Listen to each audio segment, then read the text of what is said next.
Olá pessoal, tudo bem? A gente inicia hoje o nosso podcast Diálogos para o Bem-Estar, que trará a cada episódio um convidado especial para falar sobre o tema saúde. Esse é um projeto desenvolvido pelo Departamento de Recursos Humanos e o Núcleo de Saúde do Ministério Público de Roraima. A ideia é oferecer informações de forma acessível e pedagógica para os nossos membros, servidores e colaboradores do MP, estimulando uma maior interação entre os participantes e a nossa comunidade interna, criando a cultura de que o tema saúde deve ser debatido. E o nosso primeiro convidado para esse bate-papo é o Wagner Costa. Ele é psicólogo, mestre em Ciências da Saúde, especialista em Psicologia Positiva, Ciência do Bem-Estar e Autorrealização.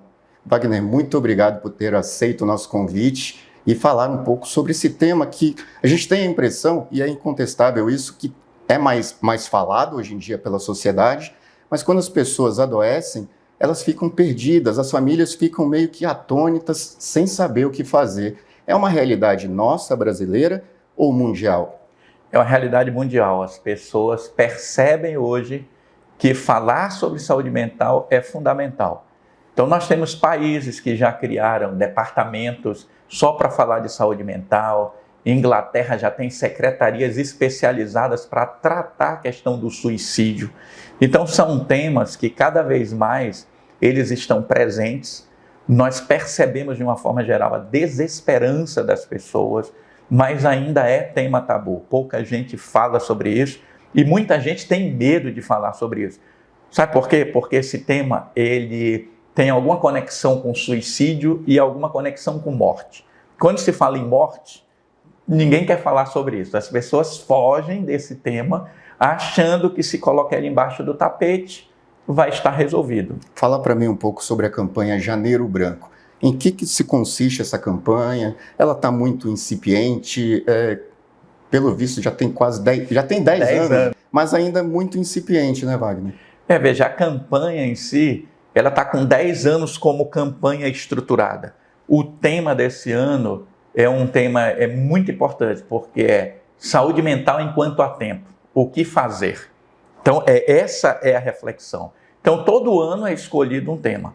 Qual é a ideia da campanha Janeiro Branco? É estimular pessoas e instituições a incluírem no planejamento anual ações de cuidados com a saúde mental. Porque todo mundo começa o mês de janeiro fazendo plano. Então, é plano para ser fitness, plano para ficar rico, planos e planos. Né? Metas e metas. Metas e metas. Só que ninguém fala de saúde mental. Então, a campanha começou com essa ideia. O criador da campanha, que é um psicólogo brasileiro, mineiro, o Leonardo Abraão, ele teve essa ideia. Um dia ele estava pensando, o que a gente poderia fazer? E aí ele pensou nessa ideia da folha em branco. Então, vamos começar janeiro fazendo um planejamento. Então, são 10 anos de campanha, mas como você disse, ainda parece que nós estamos iniciando. Mas a campanha já tem, assim, penetração em outros países e ela é bem aceita, em que pese essa resistência, porque falar de saúde mental ainda é tabu. Eu tenho uma frase que eu tenho repetido em Roraima, que eu quero que todo roraimense aprenda. Falar sobre saúde mental não deveria ser um assunto estranho entre amigos. Eu um dia pensei numa frase, escrevi isso e eu venho repetindo isso. Por quê? Porque o tema saúde mental, ele deveria fazer parte do dia a dia. Eu olhar para você e saber, Ian, está tudo bem? Está precisando de ajuda? A gente perdeu essa conexão. Tornar isso mais comum. Mais comum. E, claro, hoje, você vê, ano passado, 2023, quantidade de suicídios de famosos. A gente só fala dos famosos, mas todo ano é aproximadamente 1 milhão de suicídios. É muita coisa. É muita coisa. No Brasil, é em torno de 13 a 14 mil suicídios registrados. As pesquisas mostram que para cada tentativa de suicídio, teve mais 17 que não chegou até o hospital. Wagner, quando a gente fala em saúde mental, a pandemia é quase que um marco, né? Foi uma explosão de casos que a gente verificou, né? E a gente imaginou que a sociedade poderia realmente se mobilizar a partir daí para combater esse mal. Mas né, o que você enxerga sobre tudo isso? Parece que foi um efeito anestesiante e a gente começou a relaxar de novo. É uma coisa comum do ser humano. Toda vez que tem uma grande catástrofe, todo mundo se mobiliza, todo mundo fica caridoso, todo mundo ajuda, todo mundo contribui. Mas aí depois, com o tempo, aquele ímpeto vai diminuindo. O que nós percebemos durante a pandemia? Atendimento psicológico online. Era uma coisa que no Brasil existia uma resistência muito grande, né? Era muito complicado até para você se cadastrar no Conselho de Psicologia para fazer atendimento online. A exclusão foi tanta que o Conselho parou de controlar, ele não deu conta de controlar, de tanta gente que buscava atendimento online. Então, realmente teve uma grande procura, mas as pessoas voltaram a se anestesiar, que é uma coisa do ser humano, ele se incomoda enquanto o espinho está furando. Tirou o espinho, ele não cuida da proteção. E aí uma coisa importante, saúde hoje é visto como proteção. Então, quando a gente pensa em saúde e bem-estar, eu estou falando de alimentação, eu estou falando de estilo de vida, eu estou falando de atividade física, eu estou falando de sono saudável, eu estou falando de relacionamentos saudáveis, eu estou falando de envolvimento com atividades assistenciais, ajudar o outro. Tudo isso está envolvido. Tudo isso envolve na química cerebral que vai surtir efeito. Sim, e infelizmente o que nós percebemos? E na campanha Janeiro Branco a gente percebe isso. As pessoas estão muito focadas em resolver o problema instantaneamente. Então todo mundo quer tomar suplemento, todo mundo quer tomar um remédio para viver mais. Mas a longevidade não tem a ver com suplementação. Suplementação ajuda, mas nas zonas azuis, que é os lugares onde as pessoas vivem 100 anos com facilidade, qual é a diferença que tem lá que não tem aqui? É menos estresse. Estresse é o ponto hoje nas nossas vidas. Nós vivemos permanentemente estressados. As crianças estão mais estressadas? Quer dizer, a gente percebe também uma explosão no número de casos de crianças com problemas, com transtornos mentais, com depressão. Hoje, a depressão aumentou 50% entre jovens de 15 a 19 anos. Isso é um número absurdo. Quando a gente olha as estatísticas, é algo assim assustador. Você vê que o Brasil é o vice-campeão mundial em estresse, só perde para o Japão. O Brasil é talvez o país mais ansioso do mundo. Mas por quê? Tudo é o medo. E o estresse tem a ver com isso. Não que estresse seja ruim, você se estressar de vez em quando, o estresse ele te dá adrenalina que te faz movimentar. Mas o estresse permanente vira burnout. Então, quando a gente fala de burnout especificamente, hoje está no CID-11, é estresse prolongado não tratado, mas só estamos falando do ambiente de trabalho. Por exemplo, quem tem um parente com depressão, para ter burnout é muito fácil. Por quê? Porque você vai viver permanentemente cuidando daquela pessoa. É difícil, hein? É muito difícil. E especificamente falando de depressão, aí eu chamaria a atenção de todos os servidores. Depressão não escolhe, a medicina não sabe assim dizer, olha, o que causa é isso. Então hoje a palavra é multifatorial. Pode ser um problema de relacionamento, pode ser um problema no ambiente de trabalho, pode ser um assédio, uma brincadeira que alguém fique fazendo contigo, pode ser uma doença, mas a origem ninguém sabe exatamente. Pode acontecer de forma súbita ou ser um processo? As duas coisas, porque às vezes o súbito é algo que acontece que te choca. Eu posso citar um exemplo, eu já vi pessoas que entraram em depressão assistindo um filme. E aí você, enquanto terapeuta, conversa com essa pessoa, você diz, e aí?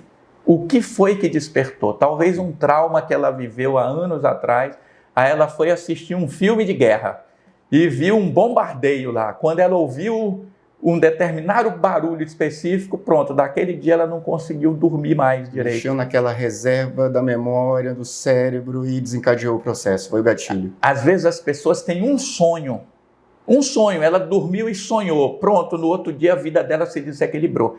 Então é algo que pode acontecer subitamente. E aí eu chamo a atenção, de cada 10 pessoas que têm depressão, 5 têm recaída, isso é estatística.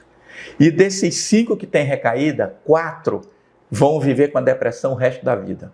Então observa que a depressão dita de forma muito clara pela Organização Mundial de Saúde, é a doença do século XXI, é a doença mais incapacitante do século. Mas nós ainda estamos tratando a depressão como frescura, como falta de trabalho, como gente querendo se encostar. Ainda existe muito preconceito. Muito, muito. É psicofobia que nós chamamos, porque a ideia da psicofobia, a palavra em si, tem a ver com medo, mas a gente está começando a empurrar essa palavra para dizer, olha, isso é psicofobia, ou seja, eu tenho preconceito com quem tem algum transtorno mental. E aí vale para os dois lados. Eu, às vezes, tenho transtorno mental e não me aceito, e isso gera uma ressaca moral muito grande. Então tem muita gente que não busca ajuda porque acha que vai resolver sozinho. E não vai. Às vezes não vai. E tem o preconceito dos outros. Então eu conheço, às vezes o pai é deprimido, mas ele não aceita que o filho seja deprimido. Ele toma remédio para depressão, mas xinga o filho porque ele percebe o filho desanimado. Então ele não quer que o filho seja igual a ele. E ele quer mudar o filho. Aquela coisa, repetindo. A força, né? A força. Então, isso é muito complexo. Eu sempre coloco para as pessoas. Relacionamento. Existe uma pesquisa de Harvard, que ela está bastante conhecida agora, que chama O Homem Adulto de Harvard. Essa pesquisa acompanhou pessoas desde 1930 e pouco, não lembro se é 35 ou 39. Até hoje essa pesquisa está funcionando. Sabe qual é a conclusão da pesquisa? Solidão mata. Nosso problema hoje da sociedade chama-se solidão. Nós estamos perdidos em N coisas, atrás de ganhar dinheiro, atrás de ser profissional de sucesso, atrás de ter o shape perfeito, atrás de N coisas. Mas nós não estamos cultivando relações interpessoais. O que define a qualidade de uma boa vida, isso é a pesquisa que diz. Não é uma universidade qualquer, é Harvard que diz isso. Uma boa vida começa nos bons relacionamentos que você cultiva. Wagner, seria uma analogia arriscada dizer que o aumento o uso, a frequência do uso de internet e redes sociais também está relacionado com o aumento no número de casos de depressão? Quer dizer, não sou contra novas tecnologias e redes sociais, mas o abuso, ele está intrinsecamente ligado? Está. E não é uma analogia arriscada, isso é uma realidade, está comprovado. As pessoas que passam muito tempo nas redes sociais, elas se isolam. Hoje nós temos um problema sério, aí vai para nós pensarmos não na nossa vida, na vida dos nossos filhos. Hoje já está sendo detectado problemas de relacionamentos entre crianças, porque as crianças estão deixando de ter a capacidade de ler rosto. Uma das coisas mais importantes para o ser humano é olhar para o outro e saber, essa pessoa está com raiva. Sim. A percepção a percepção dela, né? Daquilo que eu expresso com minha face. Tem criança que ele está olhando tanta tela que ele não consegue mais perceber se o coleguinha dele está triste, está alegre, está zangado, se ele está pisando no pé do outro. Então, as redes sociais estão sendo vistas hoje como estimuladoras disso. Aí, como você disse, não é a ferramenta, é o uso que nós fazemos dela. Negativo. O uso negativo, veja. O cara que criou o óculos de realidade virtual escreveu um livro. 10 motivos para você abandonar suas redes sociais hoje. O que eles chegaram à conclusão? Os caras que criaram o Facebook, o cara que criou o mecanismo de rolar para cima, todos eles hoje fazem campanhas para que as pessoas diminuam o uso das redes sociais. Porque a rede social virou um local de propaganda e um local louco. Você vê o Twitter no Brasil, é um local onde as pessoas destilam ódio, um xinga o outro assim. É guerrilha, né? É guerrilha. Virou um ambiente que não é saudável. Nossos jovens estão sendo criados nesse ambiente. Mas os pais ainda podem tentar controlar isso, né? Veja, minha filha, ela hoje entende isso. 10 horas da noite, o meu celular e o dela tem um recurso que ele fica com a tela preto e branco. Então, nós sabemos que 10 horas da noite é hora de desligar o celular. Vou fazer isso com os meus, viu? Tem pai que chega para mim e diz assim, mas como é que tu conseguiste fazer isso? Minha filha tem 16 anos. conversando. Adolescente problemático, que a gente chama, é aquele adolescente que não interage com os pais. É fácil? De jeito nenhum. Todo dia eu brigo com a minha filha, todo dia a gente se desentende, mas nós temos um acordo. Todo dia a gente diz que se ama, contra o Altidel e começa um novo dia. Eu assisti com ela um filme, né, No Limite do Amanhã, que é um filme com o bonitinho do Tom Cruise, mas ele não está mais tão bonitinho, hein, gente? Porque 60 anos não dá mais para ter o shape de 20. Então, eu digo assim, eu também tenho 60. Mas eu digo assim, ó, eu não tenho os recursos do Tom Cruise. Mas eu assisti junto com ela, No Limite do Amanhã, que é um filme um filme de guerra, mas que ele é um joguinho, que todo dia ele reinicia a vida. E a gente conversa sobre isso. Então, nós conversamos sobre isso, de que mesmo brigando, tem dias que eu vou brigar com ela, tem dias que eu vou me desequilibrar, tem dia que ela chega para mim e diz, ó, tá difícil hoje, né? O senhor está insuportável. Mas nós conversamos e ela sabe que tem coisas que são inegociáveis. Todo adolescente precisa de limites. Todo. As pesquisas mostram o seguinte, o cérebro, enquanto órgão, ele só está maduro para tomar decisões após os 21 anos. E tem algumas pessoas que chegam aos 40 e continuam fazendo bobagem. Então, o adolescente precisa de supervisão. Adolescente, se você deixa ele solto com outros adolescentes, ele tende a se acidentar. É aquela coisa do cachorro pinte, que quando ele está com outro, ele enfrenta todo mundo. Nós precisamos conversar isso com os nossos filhos. Então, saúde mental é uma construção de todos os dias para recomeçar todos os dias. Não só para os nossos filhos, mas como é que a gente pode ficar mais atento, né, para perceber os sinais de que uma depressão está começando a atingir um colega, um amigo, um parente, um filho? Veja, a depressão, ela não tem um sinal, mas tem algumas coisas que podem ser percebidas. Primeira coisa, isolamento. Quando a pessoa começa a se isolar, ela deixa de fazer coisas que antes ela sentia prazer. Então, isso é um ponto. O outro extremo é a pessoa animada demais. Sabe aquele colega que ele está em todas as festas, que ele é o animador da festa, que ele é o cara mais animado? De olho nele. Porque, às vezes, essa animação é a tentativa dele de resolver os problemas que ele tem. E, às vezes, a gente não percebe, porque ele está animado. É uma fuga, né? É um tipo de fuga, é um tipo de fuga. Então, o que ocorre? Esses sinais são muitos. Às vezes a pessoa se isola, às vezes ela fica agressiva. Se confunde com os sinais do burnout. Quando a gente fala de burnout, o cara diz, olha, a pessoa se isola, ela fica agressiva, ela deixa de se interessar pelo trabalho, ela passa a ser sarcástica com os outros, ela passa a atropelar todo mundo. O adolescente tem algumas coisas importantes. São as notas dele, às vezes ele perde rendimento, as brigas na escola e o isolamento dentro de casa. Então, se você tem um filho adolescente e ele só está na internet, isso é preocupante, porque hoje a internet é um lugar que precisa ser vigiado. Hoje os softwares, os próprios antivírus hoje já têm um controle de paz para você ver que tipo de site seu filho acessa, onde é que ele está gastando tempo. Hoje os telefones celulares já vêm com aplicativo para mostrar quantas horas. Deixa eu dar um exemplo meu. Em 2024, eu e minha filha começamos a jogar Sudoku. É um joguinho de números. Então, em vez de jogar Candy Crush, que fica passando lá, bolinha para um lado para o outro, Sudoku. Por que Sudoku? Porque Sudoku é um aplicativo que te ensina a trabalhar o foco. Uma das coisas mais importantes para nós hoje é termos foco, porque é tanta informação que a gente não está mais processando. Não processa. Ninguém processa mais, porque você está pensando uma coisa, já tem outra. Tem um termo que é Fear of Missing Out, FOMO em inglês. Qual é a ideia? Eu estou sempre preocupado que eu estou perdendo alguma coisa. Eu estou sempre achando que tem algo novo que eu preciso aprender, e aí eu não me dedico para as coisas.